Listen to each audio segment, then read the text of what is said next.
All right. Welcome everybody to Dungeon Impossible. We're here today with me, Drasten, the Dungeon Master of 70 Dungeons, and Fanboytone from Banter and Babble. Welcome. Yeah, welcome. It's exciting to be involved with this. I appreciate you asking me to. Yeah. I think this is going to be fun. This is going to be fun. Hmm. This is some new content coming from us. We kind of brainstormed it the other day, and we were like, "Hey, this is kind of a cool idea." So we hope everybody thinks that too. What well, Tone, what I want to talk to you today about is like I get a lot of people that reach out to me via Discord or email, or we talk to them at conventions, and a lot of them have run modules, have run adventure modules, and that's one conversation to have too, because you should be doing that. But I always get asked the question, do you homebrew your world? And I think you're like me, right? Like you prefer a homebrew world set in a D&D setting, correct? Yeah. Oh yeah, definitely, Uh, definitely. So the question is they always say like, how do I even get started? Like or they play in one of our little one shots and they say, well, how do you put this together? Is this from a book? Do you buy it? Do you do this? And what we want to do is show everyone that like it's not that hard. It's a lot of fun. But maybe through some of this we can see some of the thought process because so I grew up well, I think we both grew up kind of theater of the mind, right? We didn't even use miniatures.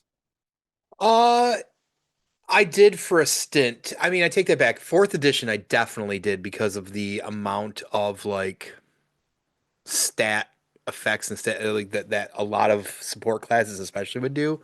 And then 4.5. So yeah, I actually that was when I used the miniatures the most.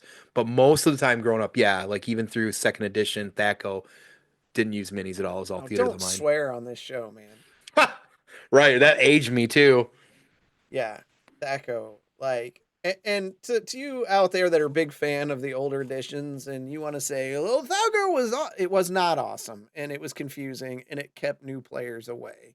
Um, so 5e has its stuff, but my God, it doesn't have Thaco. So, I definitely don't miss THACO. I don't no, understand the people that actually enjoy THACO. I guess maybe if it's a preference, I just don't like to hit armor class 0. I, it's like backwards yeah, numbers to me. I'm not a numbers guy normally, but it just doesn't compute or make sense to me. the concept makes sense to me now. It didn't then. Right. We were I just mean, forced into it.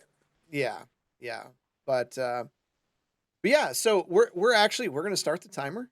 The goal is to get this done in under an hour, and we're gonna go through everything. You're gonna see this, and this is our first time at this, so this will be fun. This is gonna be fun. Hmm. Um, all right. Well, without further ado, let's count this down. Ready? 5, 4, 3, 2, 1, go. All right. Okay. So let's start levels. What are we thinking? We got a one shot adventure. Maybe we got newer players. I How do we want? generally, I generally find that one is kind of boring. I think once you get to at least a 2 or even a 3, I feel like sometimes can even be a little high. But I think it gives you a little bit more options instead of Okay, just slapping around some weapons. So, I mean, at least I say 2. two. Yeah, two gives us the one thing going with 3 is of course you've now got into like subclasses for a lot of the Yep. classes, and that can be a little intimidating. So Right. we're gonna be doing this for new players for this one. I definitely want to do one for like the really big ones, but all right. So let me switch over to our other screen, and I've got some meeting notes up here. So um, we're gonna start here, and this is a level 2 adventure. Right. So And, that way, and to try and explain why I guess I kind of think of that is that if you're level 1 and you say you're kicking off a one shot, to get where they're at, they've already probably done some combat. Let's say if you start in a town, right, or whatever it might be, chances are you were outside of town killing boars for an hour or two, like an old MMO, and then got your second level. So yeah, and level 1, you don't have a lot of hit points. Combat's extremely dangerous. You don't have a lot of abilities. And I've yet to try it with the new book, but it's still probably terrible. 2 is a good sweet spot for starting. Mm-hmm. All right, especially if you're doing a one shot, people can get a taste of it and get a little bit extra with it too. And that's all you want. That's all you want to do. All right, so we've got our level 2 adventure. So now we go to what some would say is the hard part, is where do they start? So what do you think? Do our people know each other? Have they been adventuring? Is this like going to be a call to arms from the city? Right. I feel like it's pretty cliche for me. Typically, I always have my party start in like a tavern in like a city sort of format. I suppose, there's all kinds of options. I do like the call to arms thing. Like, hey, there's postings all over town. They're missing, the Baron's missing their kid or mayor or whoever it might be. I've also, I think one time I did it where they were all basically traveling the road at pseudo given times, like it's a busy road, and they came across some form of battle, or like somebody had attacked a wagon or something. Everybody kind of met up there and was kind of like, what's going on here? Wait, what's going on here? What's going on here? So, yeah, for me, I think the cliche of the town is always a good start because it's easy to open up dialogue with not only NPCs, but each other. It is, but man, do I hate it. You hate it? Oh, man. I hate the tavern, and this is why. Okay. There's nothing more distracting than building a tavern full of interesting NPCs and then throwing new players in it and wanting to finish in a particular time frame. That's a good point, because typically, and you're right, because most of the times when you start in a tavern, everything goes left or right. Yep, you never leave and get kicked off. So maybe in the sense of a one shot, maybe it is more like a call to arms or something. They walk into the town, and there's somebody announcing for whoever, the main guardsman. Hear ye, we have a situation in the middle of town. Everybody's gathering around. Okay, so let's say our party of adventurers, maybe they all left another town somewhere, and they're just traveling to this. They're moving. They want to go to the big city, right? They've come in there. Okay, so that's where we're gonna start. So they come from. Well, let me ask this: how do you feel about the party members knowing each other versus not knowing each other initially when a one shot starts? So that boils down to time frame. Yeah. So when we talk time frame, if you are working in a tight window where you want to stay within that 1 hour, 2 hour window, it's best to have everybody know each other. And because what may happen is you may have one difficult party member that's trying to play their character, and they all of a sudden don't want to do what the rest of the party wants to do, and that sucks. Right. So in the theme of a one shot, instead of starting a brand new campaign with people, yes, that's probably the best route. Yeah. Okay. That's fair. So for this one, that we're aiming for that shorter one shot, something that you can do on a weekend afternoon, that's not going to take your entire day. I would say let's have them all know. Maybe they grew up together. So we'll say we're just going to type some initial notes here for the starting area. The party knows each other. They grew up. Okay, there you go. Yeah. There's a little let's say it was a farming town, and it was really boring. And collectively, they always said that once they got a particular age, they wanted to all go and visit the big city and see what adventures have out there. There you go. Okay. Upon entering the city, they immediately see an interesting advertisement where somebody's talking about something. So they're going to go check that out, and we're going to lead them right into there. So what I like to do, and give me your thoughts on this too. What I like to do is when this is happening, as they're walking towards the objective, they could already be in the big city and they're walking to where this thing is. I like to then call out each individual player and be like, hey, describe what you look like, and describe what you see and that kind of stuff. So then every player gets to see what the other player has in their head for their character. Yeah, some familiarity, Yeah. They already know each other, so but like tell the DM what do you see, because you want your character to have that personality. But that also might get them out of their shell a little bit as well too, and you want to start putting that creative bug in their ear at that point too.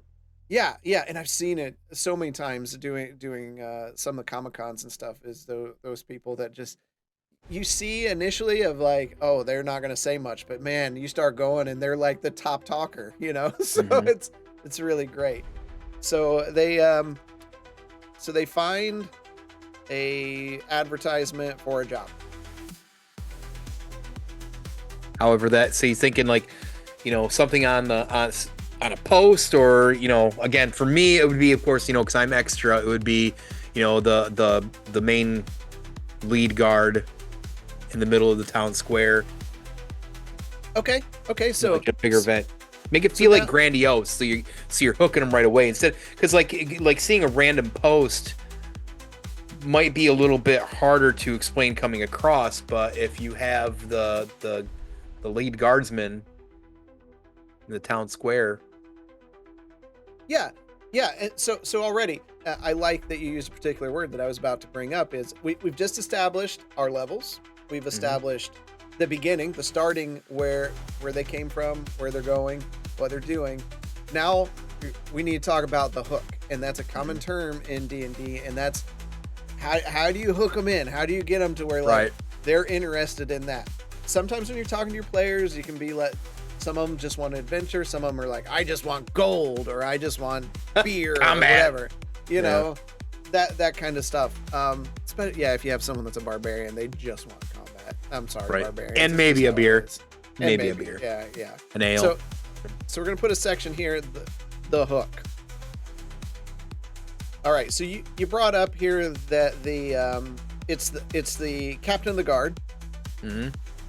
And they put this out there because they need help. Big city, a lot of options here. So we have, when we think big city, we have a couple things that I think would happen. Either, is there a forest outside? Is there farming outside? Is there problems inside the city? So this is where we have to choose. Does our adventuring party, do they need to leave, or do they need to stay? Right. Like, are we investigating sewers, or are we going outside to the forest, basically, or outside the gates? I kind of like the investigating the sewers. That's a classic one. That's a good one. Yeah. I'm more of a outside the town, I think. I think either way, it depends on the scenario. Depends on the hook, right? So say, for instance, if, again, you go back to, whoever's the mayor, whoever's the town, the elected official or whatever it is there, kid's been kidnapped, maybe for a ransom, and the guardsmen tried to stop X amount of bandits, whoever they were, but they headed out to the forest outside of town, right? Or maybe they got a hideout in the sewers, maybe it's a dirty thieves guild or something like that. So, well, and let me throw this out there too. Some of it, you got to know your friends, okay? Because I know these people, but there's some people that says, if the DM says to go, wants to hook us right, I'm going left. Right. And that's where, if you lead them outside of the city, there's options. Like, those difficult players, please stop. Yeah, burning down forests or something. Yeah, you don't want to do. Yeah. I guess for me, depending on, and again, it's a one shot, and I'm already trying to think bigger, right? For me, there's a lot more options of who you can encounter, what you can encounter out in the forest. Whereas I feel if you're in town, it's going to be the same old, Baldur's Gate trope, where it's oh, cool, we're just fighting sewer rats again, Well, and you're not in a bad spot. A lot of initial one-shots turn into a campaign. Mm-hmm. So you want to leave some options open for that to happen. For sure. The 7 Dungeons initial campaign was a one-shot. And turned into a 3-year thing for the first campaign. So you just never know, and that's why you kind of want to leave that world open. All right, so we've got the Captain of the Guard. He's got a problem. What's his problem? He's got an issue. Whatever you decide to do, that's just it. It might be personal preference as well. Like, do you want to go sewer? Do you want to go forest? Well, for ours, for ours, let's go sewer. Let's go sewers. Let's go not extra like I would do, which is go extra because I'm always extra. So let's go sewer. Let's keep it simple because of time, and it's a good point that you bring up is if you go outside, that's a whole world versus a small little community or smaller city. So yeah, and the Captain of the Guard, he's willing to take you right to where the last spot they seen them go in. So he can take you there, and that's going to help when you're thinking about this. That's going to help those players that like to diverge. The captain's like, yeah, this is important. We need to get you there ASAP, and if you can help me, and we'll reward you with X amount of thing. Now, when it comes to rewards for that hook, for early players, gold should be a big draw. You know, gold would be yep. I'm more of the like, I want a better weapon kind of guy. Right. But, and again, that depends on what you want to do. Just remember, if this turns into a campaign, if you give too much, right, that becomes your problem. Yeah, later. That is a later problem outside of an hour one shot, however. So it is. If you know this is only going to be a one shot, give your players the world. It doesn't matter. Like, because you're not coming back to that. But, you know, have that hook. Maybe there's a jewel, they all get a big jewel or something, but also keep it reasonable. He's the Captain of the Guard. He's not the richest person in town. Right. Well, I mean, maybe, you know, again, if it's like through a mayor or whoever, again, like sure. A councilman, like I'm trying to think of like, you know, the hierarchy of a city in that sense. You know, maybe it's even like one of their richer, you know, residents there, right? There could be a ransom involved. Say, hear ye, you know, the son or daughter of blah, blah, blah, has been kidnapped, and there is now a hefty ransom posted. And then, what's the ransom? Somebody out there yells, you know, out in the corner, and it's 250 gold pieces to whoever finds and blah, blah, blah first, which, again, in a one shot might be difficult, but, you know, could also throw in some flavor text of other parties also trying to do the same thing too. Yeah. But that's if it evolves later, though. So I think you've kind of already. So the mayor's kid has been kidnapped. Let's start there. I will as soon as. There we go.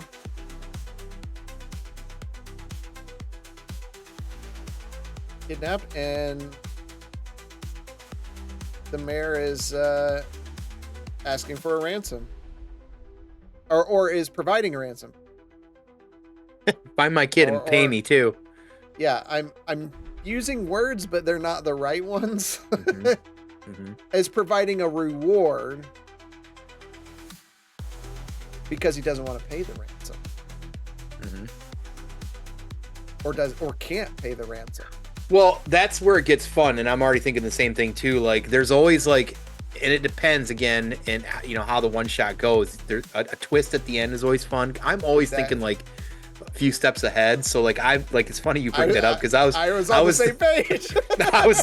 I was already thinking some like dastardly things like, what if he actually paid them to do that because of an X reason, or you know, whatever it might be again, or there, you know, some more nefarious things. Really doesn't have a kid, and like stole the kid from somewhere else because the kid had some kind of powers or something. This is just people trying to retrieve this child from this tribe or something. Like, right? Or even have a fun twist. Twists can be so fun. Again, this is how our first campaign got started, because at the end, I did something like this with like they went and retrieved something. They came back, and the guy destroyed it. And he's like, "Well, that's the first one." And then I'm like, "That's where we stop." And they're like, "No, you can't stop here." You Right. know. Right. So Yeah. but we'll get to that. We haven't got to the ending, how we want to deal with the ending yet. So right now the mayor is providing a reward to rescue his son. And just know why you're doing this. Like, just the way my brain works, and clearly Drasten's work as well too, is that you're always going to be thinking of like, okay, what layer, what twist, or whatever. But the entire time that you're doing this, the big piece to keep that hook interesting is always throwing in descriptive things, even if they're not necessarily fully relevant. I think players really latch on to details, even if they're minute. Sometimes that little stuff can also go completely left. Let's be realistic, but so you got to be careful what you're throwing out there. But like, when you're describing even like the guardsman, the leads guard, the captain there, describe what he looks like. What's his cape look like? Do you notice this? Just little details. I think that flavor text adds a lot of layer, and that for me, as somebody who likes to be creative, that stuff will hook me right away here and there.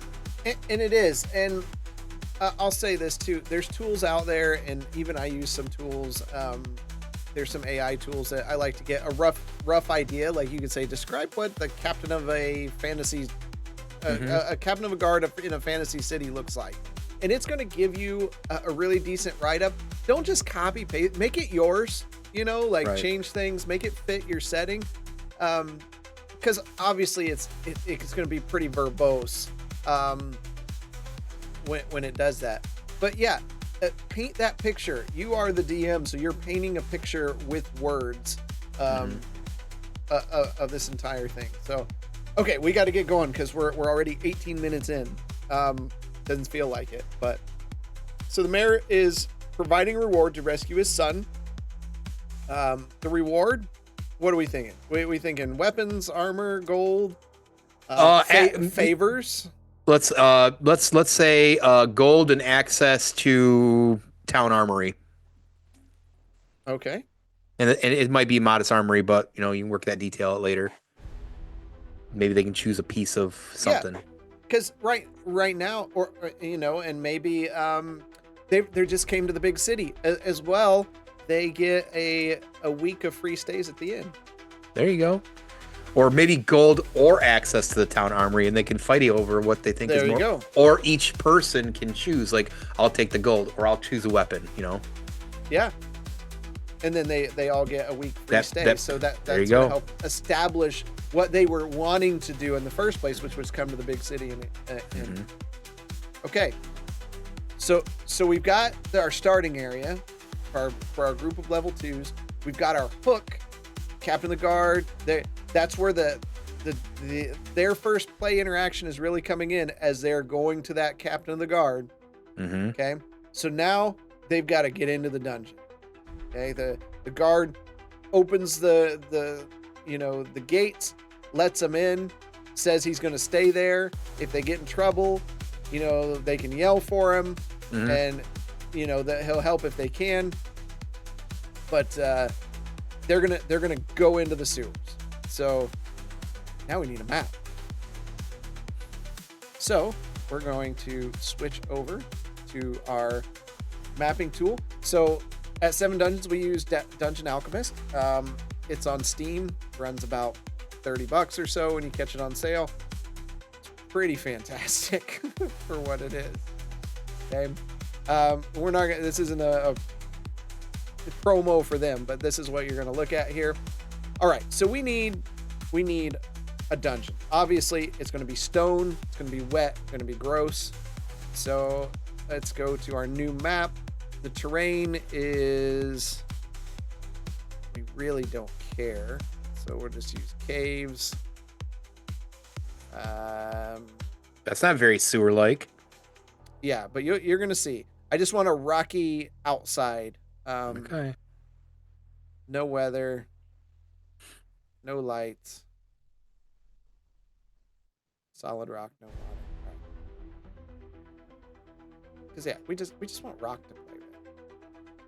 Okay? And that's And I think it's also fair to say, like, if you're running this and you're just doing it at the table and you don't have a map, you don't have a computer, you don't, yeah, theater of the mind is perfectly fine as well too. This is just a great visual guide to kind of like visualize what you're seeing. Even if you just take a piece of paper and draw like a yeah. rudimentary square in some rooms, that's perfectly fine too. I think players do like seeing that sort of stuff. Some of us OG people, we can handle it without Yeah. or with it. It's all fine for me. So I don't mind either way. I just like the there's graphing paper. Use graphing paper. any of with it. 1 inch squares is what you want because that's the size of a miniature base. If you're going to be using a miniature, or you can use pennies, coins, you know, Any of that stuff. It all works. You know, we just use some of the mapping tools here. All right, so this is kind of a crypt, right? So that we've got our entryway. So we're going to start with a hallway. Around here, we use, especially for one shots, one of the common thought processes we use is called 5-room dungeon. We did not create it, but what 5-room dungeon is allowing all the players to experience the things that D&D offers them in one dungeon experience. So, a small combat, a trap, a puzzle, a skill check, and then the end boss, basically. So if this was you guys doing your stream on Monday nights, your crew would be mad at you for doing a puzzle. Because there's a puzzle involved, yes. Right. They do not like puzzles, and they have threatened bodily harm. Right. Luckily, most of them are. So, let's see. Do we want them to start at the bottom and move up and branch out? Like, how complicated do we want to get with this? Well, yeah, I always feel like, it's kind of like a slow grade, right? Or steps or something like that. It depends on the size of the sewer, the city. It might even be a ladder, right? Maybe maybe they went down a manhole. I don't know. There's usually a second entry or exit, through a gate, like you kind of described as well. Heck, these bandits might even gone through some other way, and the guardsmen like this will be the quickest way to get you in there or whatever it is. Okay. But I would say, yeah, start above and either a slow grade down or steps for sure. Okay, so we can have like a little 3x3 room. That's not what I'm looking for though. Let me change my map type again. I forgot it does that. So,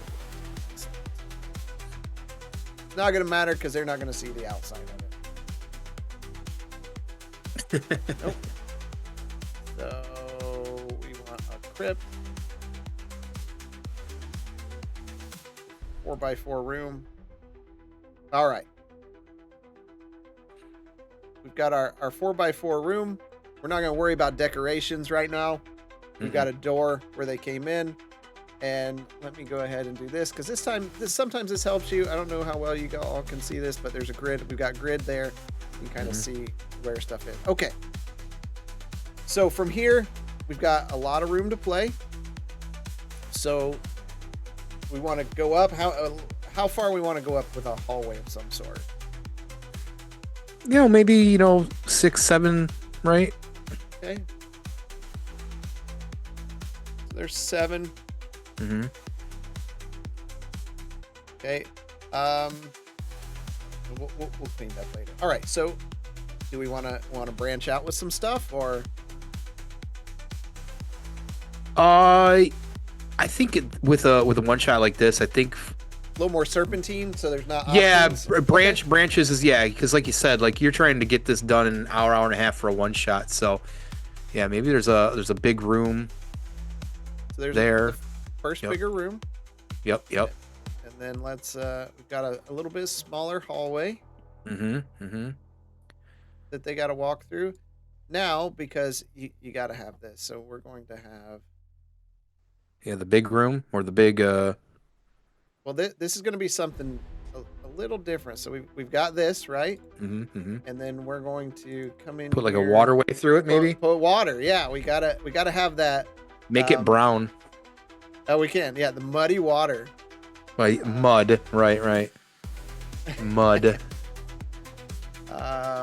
see. I gotta find where that is. If I were to buy a program like this, I would just sit all day and make things. dude, it's very tempting to do that. I'd be in trouble. Just doing that. There is liquid somewhere. I can tell you where it's at. Yeah, me too. I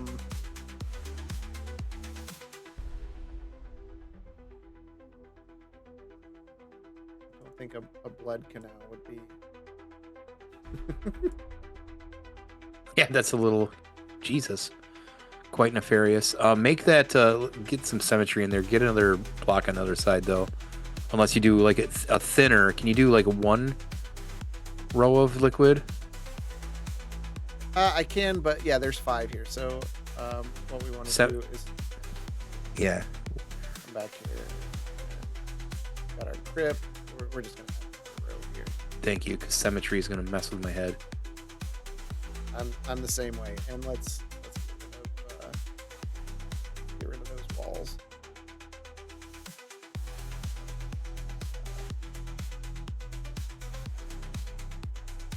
I'm gonna get rid of these walls. I didn't know that, but I can feel that because this is gonna be a continuous thing, or just a large archway of like doo-doo water. Oh, here I think. Because this would be a good room for stat checking, right?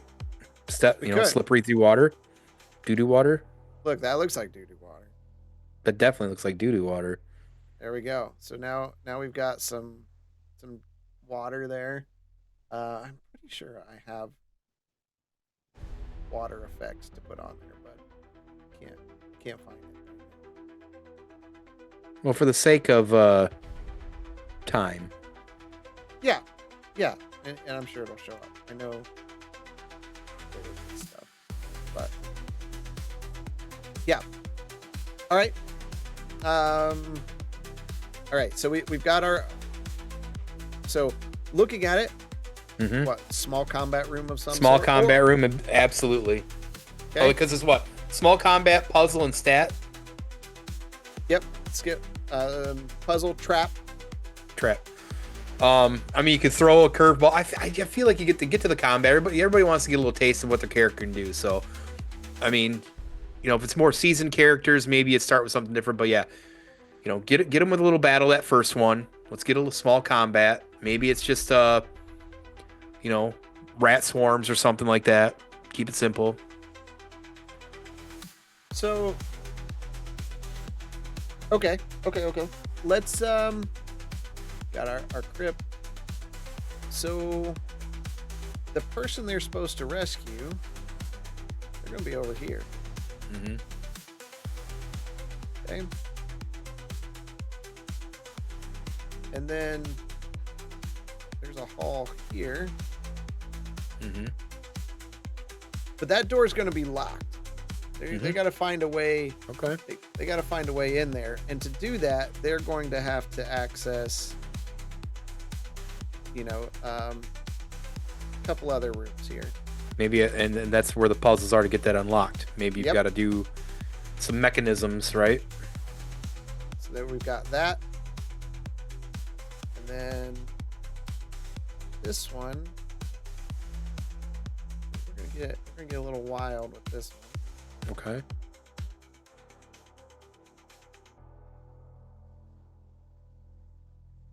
That's just a dead end? No, there's going to be some in here, but they're going to have to deal with that. Because remember, somebody's kidnapped this kid, so that means there has to be people down here, bandits of some sort. Oh, right. So that could be a hideout. Yep. So maybe a couple of the flunkies are in there. Or we could start out with maybe a skill chat here, and then this is like the bedroom or something where a lot of them sleep, and they go in here, and maybe some combat in here because some of them are like sleeping, and they've got to maybe they have to do a skill check to like steal something. Okay. And if they fail, combat starts. Okay. So you want to start out with a puzzle in the first room? We could. So we think we get in the sewer. One of the things. rid of this. One of the things that we see is like they're bandits, right? They're not going to let anybody in there. We can put some doors on there. So is it one of those, you got to speak the password and you got to figure out what the yeah. Speak. Okay.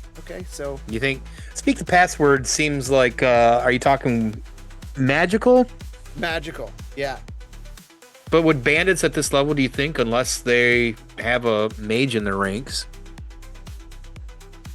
Could be. Maybe it's Well, maybe it's a lock combination. Maybe it's a there we go. Lock combination. I like the door has you gotta get the 3 matching somethings to get the door to unlock, right? Something. Maybe that they yeah, there you go. And maybe the room that first room there's 3 some objects they have to interact with to be able to open the door, to match up with. And it can be kind of simple. I mean, with the one shot, you don't want to get too complex because they'll get stuck in the first room.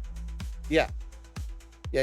Or if you've been maybe playing D&D for 8 years, you might still get stuck in the first room because puzzles. All right. Right. So to get this combination, there's going to be some statues in the room, right? Like there's always statues. Yeah. All right. So, but would statues be in the sewer? So what would be in the sewer? Maybe torch handles on a wall, maybe the torches themselves. Maybe there's pillars of some sort, maybe each pillar has a symbol on it. Or they have multiple symbols and you have to match up the proper symbols. Or again, maybe it's portcullises. Did I say that right? Maybe it's the pillars, right? Maybe each pillar's got something on it. We'll put some we'll put some pillars. We'll have it be a 4 pillar combination. Yeah. And you always got to put your bit of thread in there, This guy didn't make it. Right. Yeah, what is anything without a skeleton or pile of bones? Right. All right. So we've got that. We're going to go into here. We are going to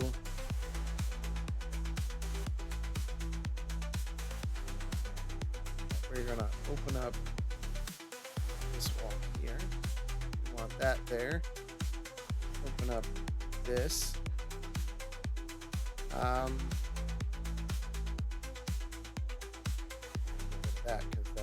Get that door on the wall there, Yeah. It needs to go. Yeah, sometimes this is what happens.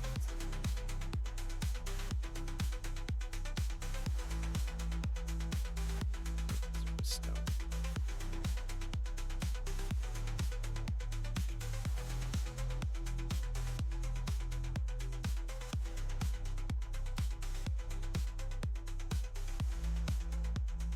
Change all the walls in the room.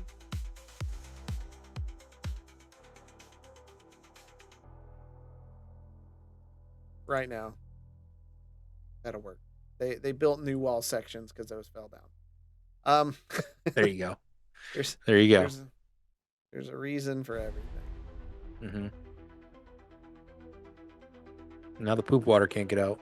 It's flowing through grates. Okay.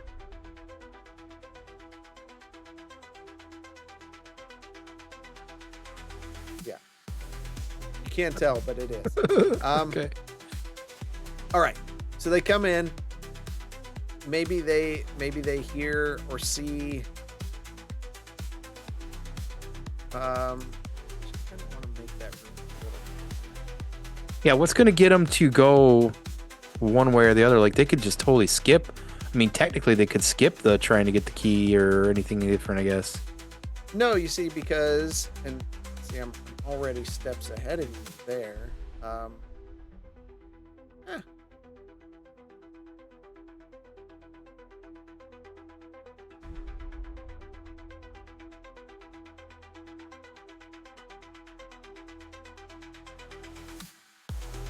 I like that better. That. But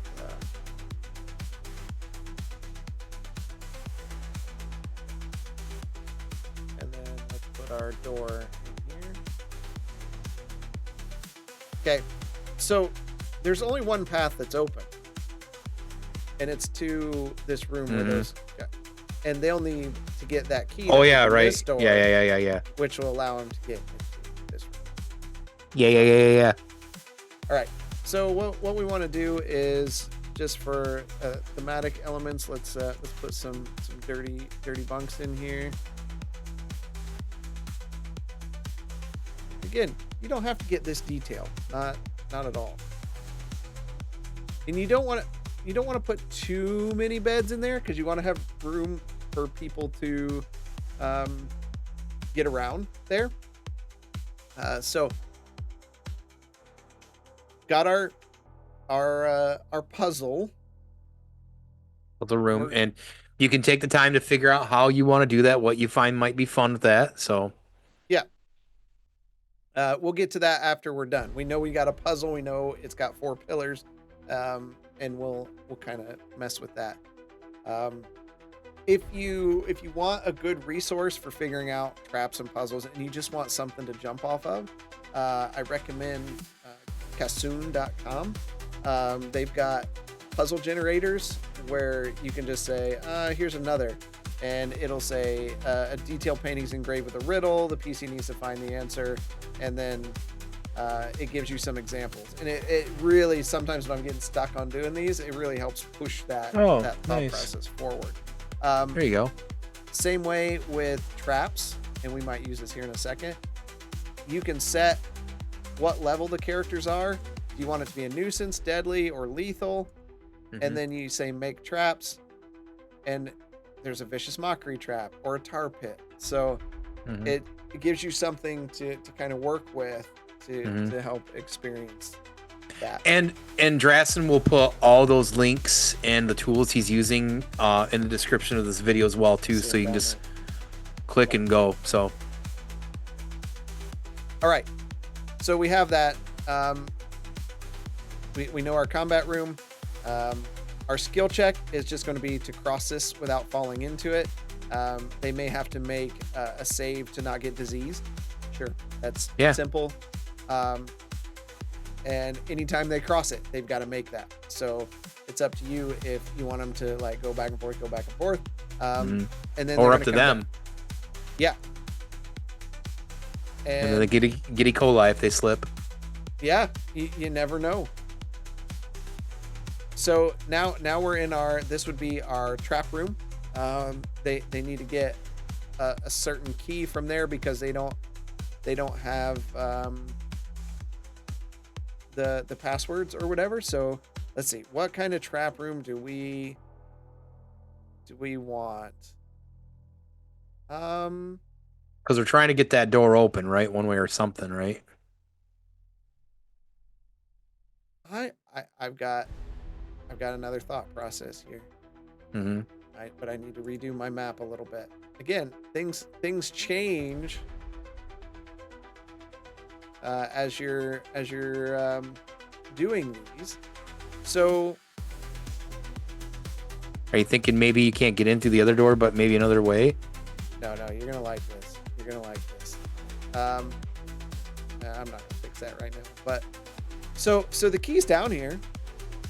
But you can make a DC check of a particular trap if they see it, and they could use disarm traps. But what it is when they lift the key off of the hook rises up, and this is this whole time they've been walking in this, it's been slanting upward, and and as they take it off, here comes the Indiana Jones effect. This ball starts rolling.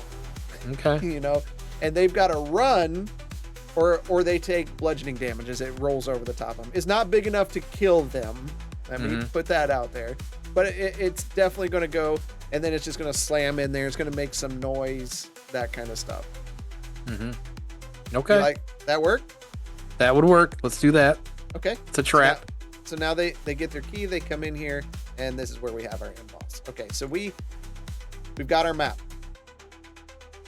Okay, so now we come back in here, and what I like to do is lay out lay it out in the order that the players are going to experience it. So you have your entrance room, and what you want to do here is type up a description.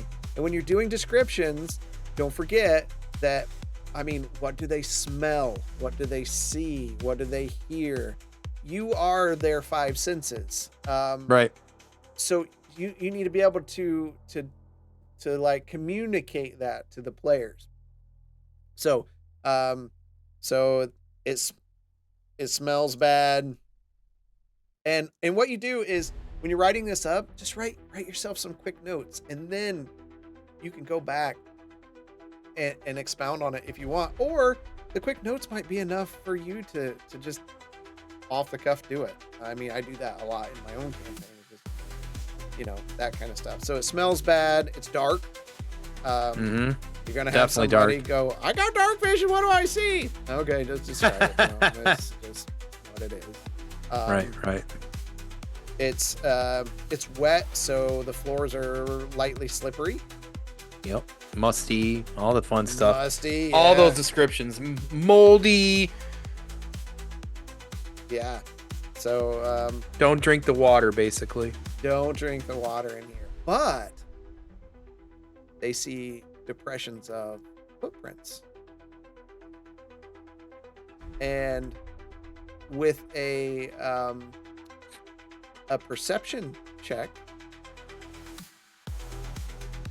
they notice that there's a set of footprints and then some, it looks like dragging prints, like someone was being drugged through here.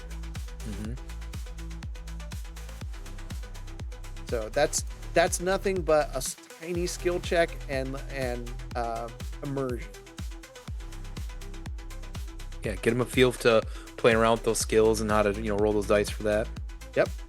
All right. So we went through the entrance room. Now we're in the first puzzle room. Okay.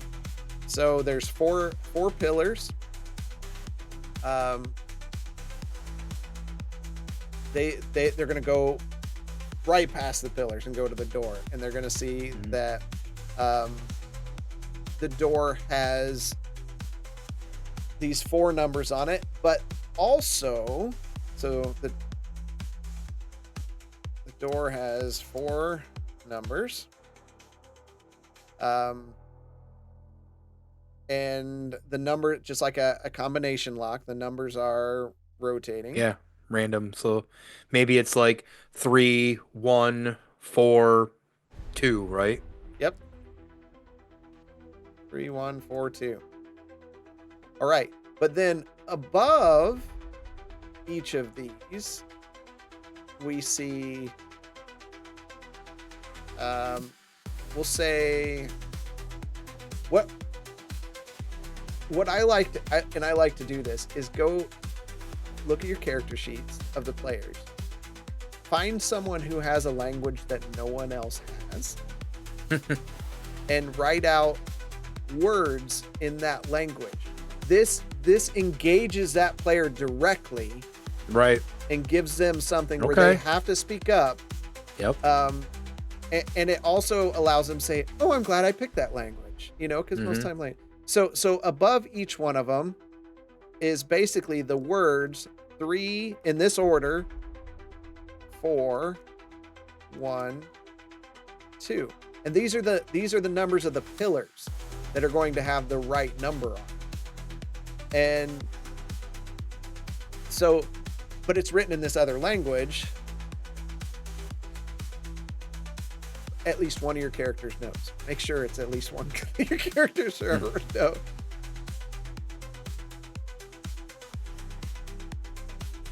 Now, are you thinking like a lever? Are you thinking like a button to push? Like, I guess that's probably, however you want to do that, maybe. Yeah. Just matches up with each pillar. Yep. And then each pillar has writing on it on some of some sort, and you just gotta match it up. There you go. And if you have 2 characters that have 2 different languages, have the ones on the lock be one language and the ones on the pillar be another language. Oh man, getting tricksy now. Okay, then, with a one shot? Yeah. Brave. Again, know your characters that are playing. And then anytime your players need some help, just they can do insight checks. So you can say, if you want to kind of look at this pillar really well, like we can kind of insight check this puzzle, or you can have them do a really low DC perception check to see if they notice. Maybe the words are like in the grooves of a pillar or something, so they're kind of hidden. Right. So you have them do. It would be usually investigation. Or maybe up high. Yeah, or where it's just out of sight range, or in an intentional. Maybe there's like a cuff over the top of the pillar, and like if they shine a light up there, they can see the word up in there. So, but make sure it's a low enough DC that they can actually get it. You don't want to hinder your character's progress because you've made a puzzle too hard. Okay. Which he doesn't take his own advice on that at all. Continue. I can't help it. My guys can't do third grade puzzles. I love you. So right after the puzzle room, they're going to go into the pooty room. The pooty room, he says. Okay. All right. And this is where all we got to do is anytime they cross, it's just a DC, make it 12 dex saving throw. Boom. If they fail, they slip and fall. Have some fun. It gets in their mouth. Yeah. You now taste pooty water in the pooty room. Pooty water in the pooty room. Right. They are diseased. Now, you can get as creative as you want with this disease. They can jump over this. They can walk through it, whatever. There's a lot of things. This is not meant to punish them, but it's just allowing them to see what a saving throw is all about. So they are diseased. So you could have it maybe their movement speed is slowed down, or maybe they get disadvantage on every 5th attack or something, or just like there's things that you can do. Right. So it's kind of open. Maybe a -1 on their initiative roll. Yeah, nothing super punishing. No. Oh, and since it's a pooty room, they also get -2 on any kind of like negotiation check, anyone of talking their way out, because they smell like poop. So, all right. Until bathed. Guard chambers. We know we got to put the object in there first. There is a key under the pillow. Or no, not guard chambers. It would be bandit chambers. Bandit chambers, yeah. Which, hey, if you're thinking of a twist, we're getting close. Yeah. There's a key. Where would this key be? They know, they can see there's 2 locked doors and 1 path, so they're going to have to go down that path. A little railroady, but we're going to deal with it. Sure. I mean, I think for the sake of the situation, I think definitely. Yeah. Or under the pillow, like you said. I think since they're level 2, like something that's a bit more obvious is out. So yeah, they'll be able to see on their belt loop. Yeah, because I guess you to check all the pillows. So are we looking to see if we can sneak through it and get it out their belt loop stealth wise? Yep. You're going to try to remove it with a sleight of hand. Now, what if there's no rogue in the party? This is one of those trick things where it seems like they're doing a skill check challenge, but it's always going to fail. Oh, really? Yeah. So the idea is you want to trigger the combat because that's you're doing the combat thing. Oh, right. So sometimes there's a perception of choice when there's not really a choice, and I don't do that a lot, but these are tools. Sure hope your players don't see this video. Oh, they never watch my content. Triggers combat. Now, the number of bandits in the room are going to be determined by your number of players. Okay, so we're going to come over here to D&D Beyond. We use D&D Beyond for stuff, and we're going to go to My Encounters, and create a new one. Oop. Bingo. All right, so there's our bandit. We're going to add those in there.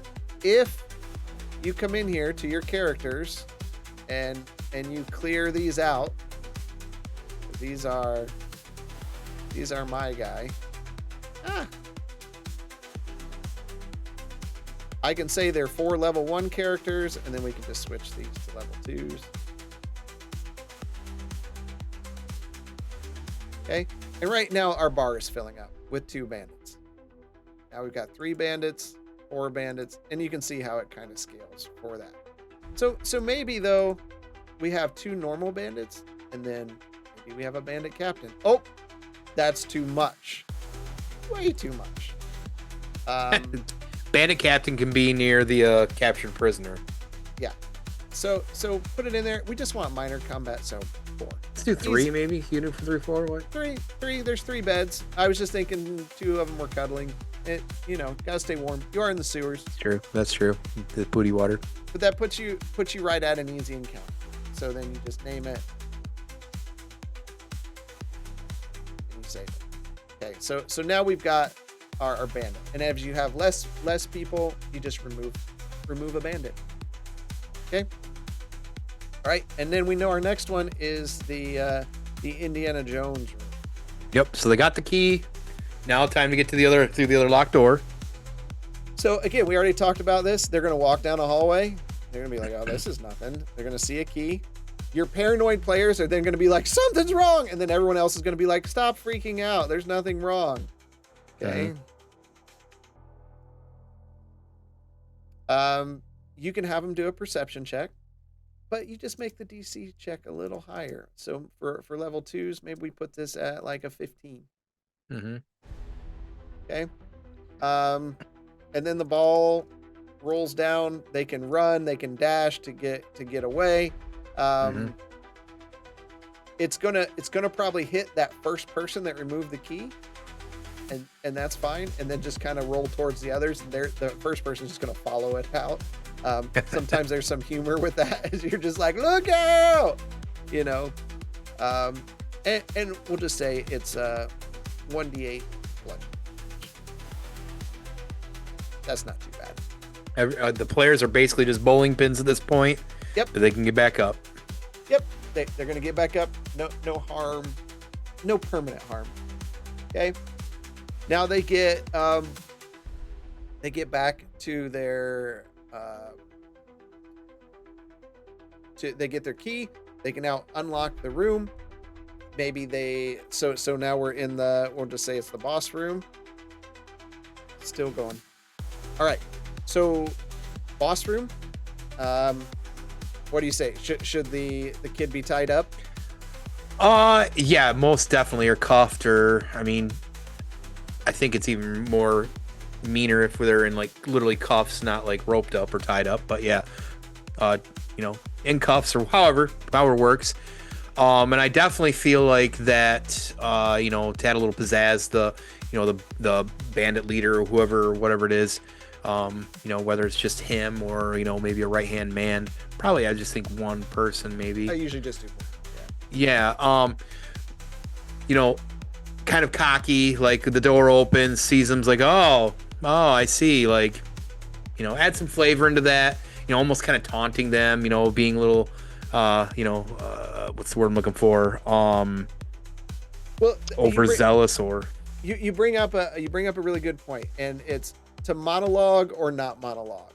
I, being a big fan of actual role playing and talking, correct. I like that little bit of boss monologue. All about it. Maybe if they did trigger the trap with the Indiana Jones ball, he knows they're there because his guys wouldn't do that. He heard them, heard it. So he was prepared.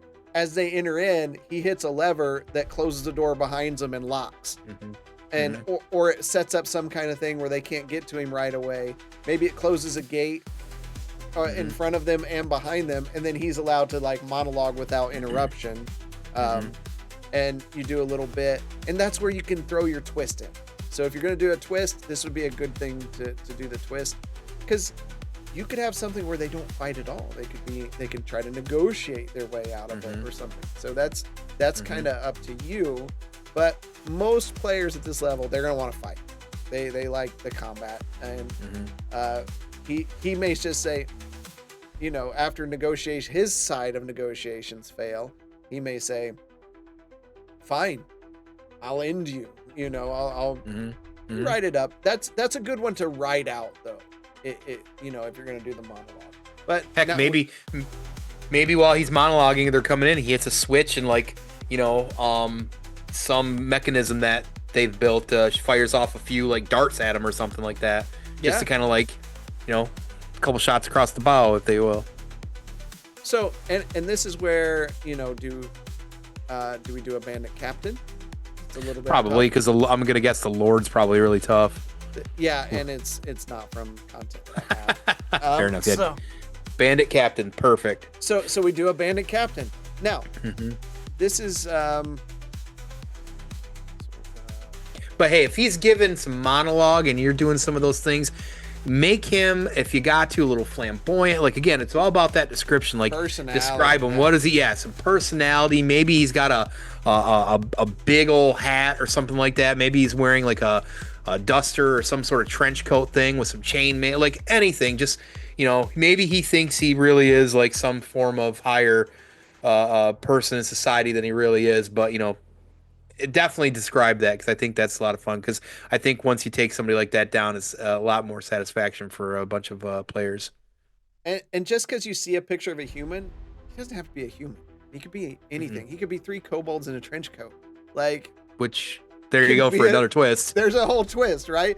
There's this very large kobold talking, and then you start fighting, and all of a sudden they split, and you have maybe 3 kobolds instead of the bandit captain loaded as the boss Mhm. battle, and now you have 3 things to fight, and they're gonna get a kick out of it. It's gonna be fun.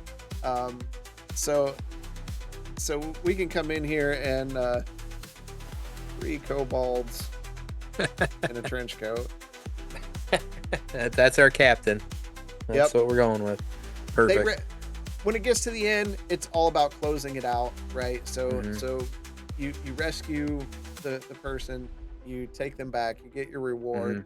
and Mhm. then write up a little dialogue for you that just says, the captain praises your accomplishments and tells you that the mayor wants to speak with you as well as receiving your prizes to further look into why there were 3 kobolds in a trench coat that Right, stole right. the kid or whatever. And then that allows you to open up and do another one that can jump from that story point on. Right, right. Or the mayor maybe didn't expect you to do it, and he's evil, and all of a sudden, like he's like, "Oh, great, well, I'm not paying you," and you got another fight on your hands or something like that. So, but again, that's probably more like long-term campaign planning than necessarily a one-shot. Because again, I'm already thinking like 3 or 4 steps ahead of nefarious things. So, All right, and with just minutes to spare, very few minutes, we've written a usable one shot and designed a map to use. And I know I could take this right now and play it with a group of people, and this would work even with what little we have done here. Um, so again, you don't have to get fancy with the maps. It's doesn't have to get like what we use, but and there's several mapping stuff out there that's free to use. sure. Um, then we're not really going to get into setting it up and that kind of stuff. This is about writing the adventure. So, I would say well, that keep it simple. I mean, in a way, like even us, like we could probably sit here for 3 hours oh, going crazy. But I think the big point of this, just even by doing this exercise, is literally sitting down, even if it's notes on your phone, just come up with big bullet points for the big pieces of the one shot, the meetup, again the hook, and then once you get to the hook, like if it's like a dungeon, just setting each room up as its own bullet point, and boom, there you go, and then finish it out with an epilogue of some sort, and you've got a one shot in no time. and we just did it. And we just So proved that. it's not impossible. We now have a dungeon. So we have one, and I can't wait to do more of these. This was a lot of fun. Hmm. Yes. So I hope Mhm. I didn't like talk too much. 'Cause I feel like I was talking a lot. Well, I mean, I was really you excited. are the DM typically, so it makes sense. No, that's fine. I think that I think your natural ability to kind of help drive that process. I mean, you do it weekly, so it makes more sense to me in that sense that you would do that. So, So hopefully you've taken some notes. You can learn from this. Just uh, kind of the thought process that both of us have DM'd several times over our lifetime. Kind of the thought process that goes and brainstorm.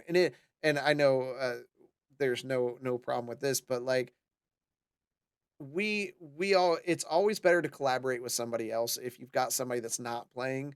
hmm Reach out and talk to somebody. You can get into our Discord community. We have a D&D section in there. You can say, hey, can you just get me something to get going or something? We have some of our older hmm one shots in there.